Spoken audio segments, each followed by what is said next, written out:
Okay, lovely weather today. Let's see if I can get to do some flying and stuff while I go around and do all my stuff. I read this little funny bit. I actually couldn't get it to work. It says for Mario Day tomorrow on Google Maps, you're supposed to be able to use this Mario Kart avatar as your direction. But I actually tried it just for fun, but it doesn't seem to come up. I was like, oh, too bad. I don't think they did by the sounds of it, but it would have been really fun if they replaced the voice directions with the actual character voices as well. It's always kind of fun when you hear, for example, they use cartoon characters and stuff when they use it for regular GPS devices. Another bit I read that was kind of interesting, the car company Ford apparently is getting serious into getting into things like drones. I would assume it would be for like flying drones that transport people from place to place, but maybe they're into things like maybe the videos and stuff like that as well. Obviously things like privacy is still a concern, but I was interested in reading this. It says Ford proposes remote drone tracking system for the FAA. What exactly is the solution? It says have UAVs flash their ID using anti-collision lights. According to this, Ford has been, I guess, in talks with the FAA, and it says the automaker has been working with the agency to figure out how to track UAVs since last year. Ford wants drones to use their anti-collision lights to flash their ID number in code that would be readable by, of course, a proprietary app.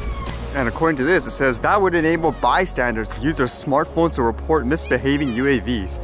Ford stated in a blog post noting that they use this method to reliably identify drones up to 80 feet away during testing. While that's not as far for surveillance drones, it might be close enough for drones endangering airports or driving past. Though it's unclear how quickly the app could identify fast-moving aircraft.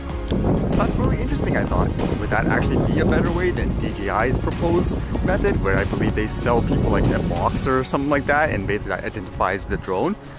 That's kind of I don't know, I don't think I have too much of an issue with that. You're flashing an ID, so if it's kind of like, say, a license plate number or something like that, where only authorities or whoever have access to the exact information of the person, I don't see an issue with that overall.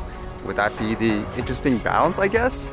Because to be fair too, even though I say, for example, most people, they fly them safely, I guess you do have the balance of what can you do if you find a, quote, rogue drone flyer and somebody wants to report it.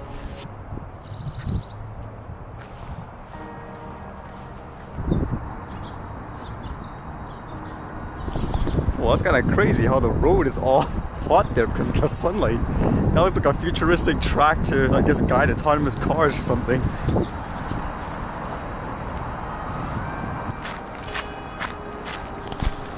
Since I was passing by this way, I've returned. Last time I forgot my SD card here inside the drone, if you guys remember. I always find shots in places like this is kind of difficult because when you're taking off initially, even if you're just going straight up, it's really dark here.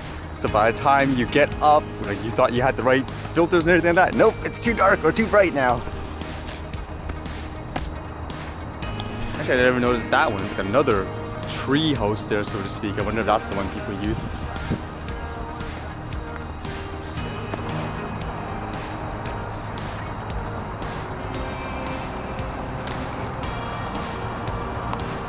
Okay, I can't really take off anywhere here, but let's see what we can get around the area.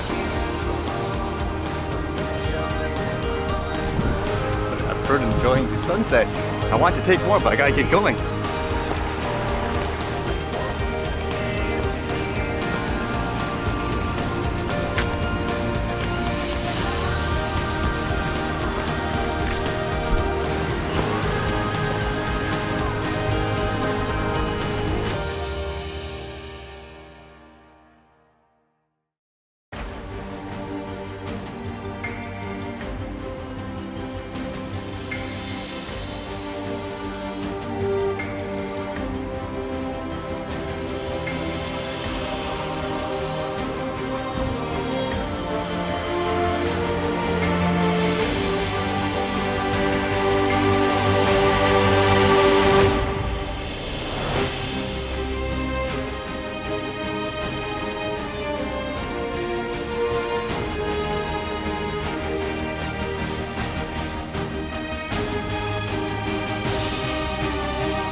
this is where I go.